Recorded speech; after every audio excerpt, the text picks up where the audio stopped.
بسم اللہ الرحمن الرحیم۔ دیکھیں، رمضان مبارک تو ویسے ہی تقوی کا مہینہ ہے۔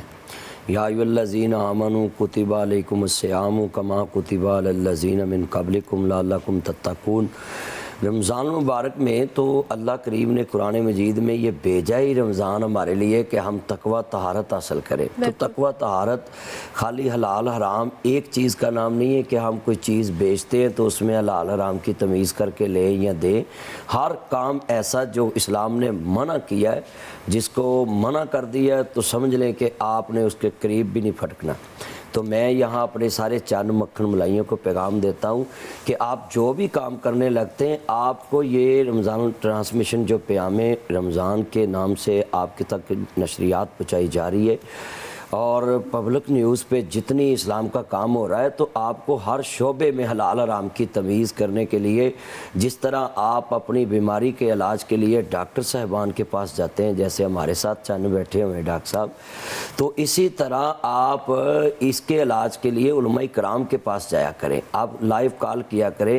اب ہر ٹی وی چینل نے ایک عالم آن لائن کھولا ہوا ہے کہ اس میں آپ کال کر سکتے ہیں۔ بالکل صحیح۔ تو میں یہاں پیغام دیتا ہوں کہ حلال حرام آپ کیلا لین دین میں نہ دیکھیں، اپنے ہر معاملات میں جیسے آپ پھونک پھونک کے کاروبار کرتے ہیں، سوچتے ہیں کہ مجھ میں نفع آئے گا کہ نقصان آئے گا، تو حلال حرام آپ ہر شعبے میں پہچاننے کے لیے علماء کرام سے گائیڈ لیا کریں۔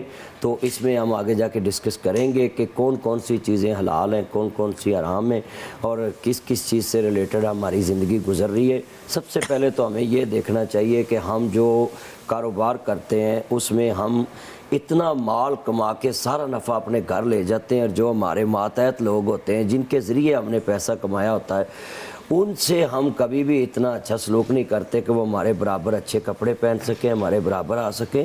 تو میں پیغام دوں گا کہ اگر آپ چاہتے ہیں کہ آپ کسی کو کہیں کہ میرا یہ پیسہ حلال ہے اور میں نے حلال طریقے سے کمایا ہے، تو یو آر رائٹ، بالکل ٹھیک ہے، آپ کا پیسہ حلال ہوگا، ہم کوئی اس پہ نیب نہیں بٹھاتے، کوئی احتساب نہیں کرتے، مگر آپ اس میں ضرور یہ دیکھ لیں کہ آپ اپنے اس نفع میں ان لوگوں کو شریک کیا ہے جو آپ کے نفع کا سبب بنے۔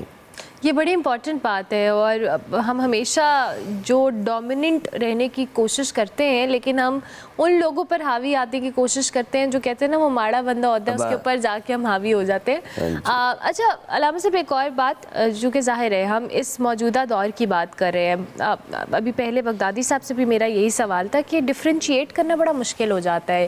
ایک چیز جو ہمارے سامنے ہے، ہم اس کی ایک تہہ کو تو کھول سکتے ہیں یا دو تہوں کو کھول سکتے ہیں کہ وہ کیا آ رہا ہے، لیکن ہم اس کے بیک اینڈ پہ جا کے نہیں آبزرو کر سکتے ہیں۔ تو اس حوالے سے آپ کیا کامنٹ دیں گے؟ دیکھیں، باطنی معاملات تو اللہ کے سپرد ہوتے ہیں، بے شک۔ تو اس میں تو قرآن نے بھی کہا ہے کہ وَلَا تَجَسَّسُوا، تم کسی کی جاسوسی مت کرو۔ تو ظاہری ہمارے سامنے جو بھی آدمی کہے گا کہ میں نے یہ حلال ذرائع سے کمایا، حلال ذرائع سے میں نے بنایا، اور آج کل تو ویسے بھی کئی جگہ تو میں ویکھیا لکھیا کوٹھی بنا لی مار کے ٹھگی اتے لکھتا ھذا من فضل ربی۔